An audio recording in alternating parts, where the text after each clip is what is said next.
चलो सब बच्चे अपनी अपनी किताबें निकालो। कौन है ये बदतमीज लड़का? Stand up. 39 जा कितना होता है? सर नहीं पता। नहीं पता? Get out. आज के बाद इस क्लास में दिखना मत। सर एक सवाल का सही जवाब नहीं दिया, उसमें गेट आउट। आपको तो पूरी मैथ्स आती होगी। ओब्वियसली। मैं भी आपसे एक सवाल पूछता हूँ, अगर आपने उसका सही जवाब दे दिया तो आज के बाद मैं इस क्लास में नहीं दिखूंगा, लेकिन अगर आप सही जवाब नहीं दे पाए तो आज के बाद आप इस क्लास में मत दिखना।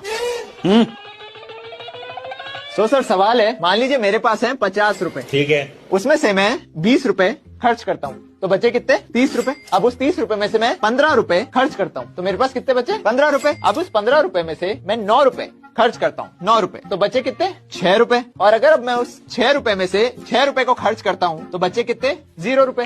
लेकिन इसका जब हम टोटल करते हैं तो आता है 50 और इसका टोटल करते हैं तो आता है 51। तो सर बताओ ये 1 रुपए आया कैसे जब मेरे पास टोटली 50 रुपए थे? गया।